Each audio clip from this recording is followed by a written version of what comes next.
നാം ജീവിക്കുന്ന ഈ ലോകത്ത് ലൗകിക മനുഷ്യർ ആഗ്രഹിക്കുന്നത് എല്ലായിടത്തും തങ്ങൾക്ക് ഒന്നാമനാകണം എന്നുള്ളതാണ്. ഒന്നാമൻ ആവുക എന്നുള്ള ആഗ്രഹം മനുഷ്യരിൽ രൂഢമൂലമായിരിക്കുന്ന ഒരു കാര്യമാണ്. അതിനുവേണ്ടി അവർ മത്സരിക്കുവാൻ തയ്യാറാണ്. എതിരാളിയെ മത്സരിച്ച് തോൽപ്പിച്ചെങ്കിൽ മാത്രമേ അവർക്കൊന്നാമൻ ആകുവാൻ സാധ്യമാവൂ. തങ്ങൾക്ക് മറ്റുള്ളവരെക്കാൾ കഴിവും സാമർഥ്യവും വാക്ചാതുര്യവും പ്രാപ്തിയും ഉണ്ടെന്ന് തെളിയിക്കപ്പെട്ടെങ്കിൽ മാത്രമേ ഒന്നാമനായിട്ട് അംഗീകരിക്കപ്പെടുകയുള്ളൂ. അത് ഈ ലോകത്തിൻ്റെ ഒരു സംവിധാനമാണ്. എന്നാൽ ആത്മീക ജീവിതത്തിൽ അല്ലെങ്കിൽ ദൈവരാജ്യത്തിൽ ആയിരിക്കുന്ന യേശുക്രിസ്തുവിൻ്റെ കർത്തൃത്വം അംഗീകരിച്ച് യേശുവിനെ അനുഗമിക്കുന്ന ഏതൊരു വ്യക്തിക്കും ഒന്നാമനാകുവാനുള്ള വഴി യേശു കർത്താവ് തന്നെ ഒരിക്കൽ പറഞ്ഞു. മത്തായി സുവിശേഷം 20-ാം അധ്യായം 27-ാമത്തെ വചനത്തിൽ അത് കാണുന്നു. നിങ്ങളിൽ ഒന്നാമൻ ആകുവാൻ ഇച്ഛിക്കുന്നവനല്ല, നിങ്ങളുടെ ദാസൻ ആകണം. ഒന്നാമനാകുവാൻ ഇച്ഛിക്കുന്നവനെല്ലാം ദാസനാകണം.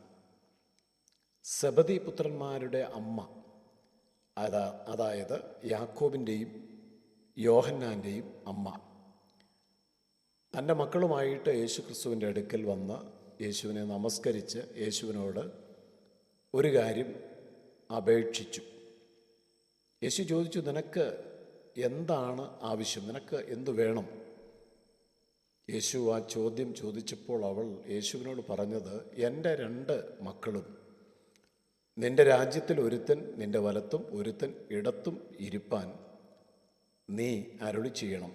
യേശു അതിന് ഉത്തരമായിട്ട് പറഞ്ഞത്, നീ യാചിക്കുന്നത് ഇന്നത് എന്ന് നീ അറിയുന്നില്ല. ഞാൻ കുടിപ്പാനിരിക്കുന്ന പാനപാത്രം കുടിപ്പാൻ നിങ്ങൾക്ക് കഴിയുമോ എന്ന് ചോദിച്ചു. അവൻ അവരോട്, എൻ്റെ പാനപാത്രം നിങ്ങൾ കുടിക്കും നിശ്ചയം, എങ്കിലും എൻ്റെ വലത്തും ഇടത്തും ഇരിപ്പാൻ വരം നൽകുന്നത് എൻ്റേതല്ല, എൻ്റെ പിതാവ് ആർക്കൊരുക്കിയിരിക്കുന്നുവോ അവർക്ക് കിട്ടും എന്നാണ് പറയുക.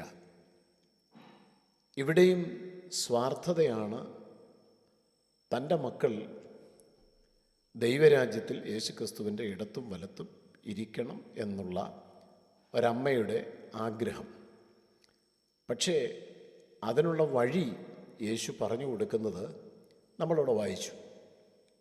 നിങ്ങളിൽ ഒന്നാമൻ ആകുവാൻ ഇച്ഛിക്കുന്നവൻ. യേശു അതിനു മുമ്പ് പറയുന്നു, ജാതികളുടെ അധിപന്മാർ അവരിൽ കർത്തൃത്വം നടത്തുന്നു, നിങ്ങളോ അങ്ങനെ ആകരുത്. നിങ്ങളിൽ മഹാൻ ആകുവാൻ ഇച്ഛിക്കുന്നവനെല്ലാം നിങ്ങളുടെ ശുശ്രൂഷക്കാരൻ ആകണം. ദാസനായിട്ട് ജീവിച്ച് അത് തെളിയിച്ച് ഒന്നാമനായിട്ട് മാറുക. ഇത് അല്പം പ്രയാസമുള്ള കാര്യമാണ്. യേശുക്രിസ്തു തന്നെത്താൻ താഴ്ത്തി ദാസനായിട്ട് ഈ ലോകത്തിൽ ജീവിച്ചു. അതുകൊണ്ടാണ് സകല നാമത്തിനും മേലായ നാമം യേശുവിന് നൽകിയത്. യേശുവിൻ്റെ നാമം എല്ലാ നാമത്തിലും മേലായ നാമമായിട്ട് ഉയർത്തപ്പെട്ടത്. പലർക്കും ഒന്നാമതെത്തണം ആത്മീയ ജീവിതത്തിൽ, പക്ഷേ താഴ്മയുടെ വസ്ത്രം ധരിക്കുവാൻ മനസ്സില്ല. മറ്റുള്ളവരെ തങ്ങളെക്കാൾ ശ്രേഷ്ഠൻ എന്ന് എണ്ണുവാൻ മനസ്സില്ല.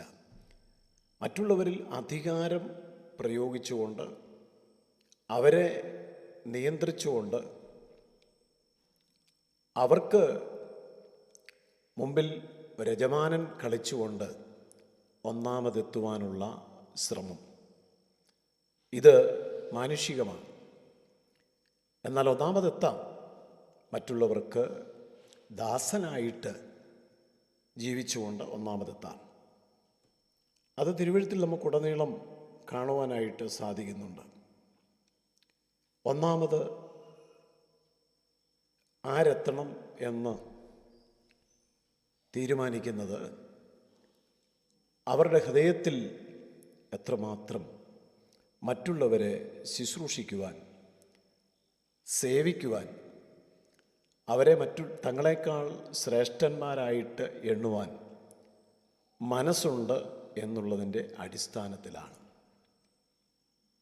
ലോകത്തിൽ ഒന്നാമതെത്തുവാൻ ഇതൊന്നും ആവശ്യമില്ല.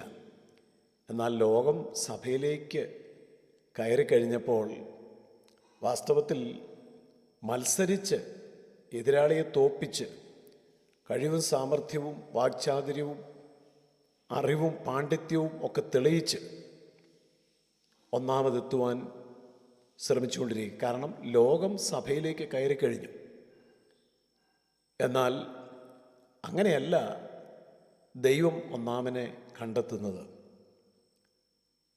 മറ്റുള്ളവർക്ക് വളരുവാൻ അവസരം കൊടുത്തുകൊണ്ട്, മറ്റുള്ളവർക്ക് ഉയരുവാൻ അവസരം നൽകിക്കൊണ്ട്, സ്വയം ഒഴിഞ്ഞുമാറി തന്നെ താൻ ത്യജിച്ച് ക്രൂശെടുത്ത് മുന്നോട്ട് പോകുന്നവരെയാണ് ദൈവം ഒന്നാമനായിട്ട് മഹാനായിട്ട് എണ്ണുവാൻ പോകുന്നത്.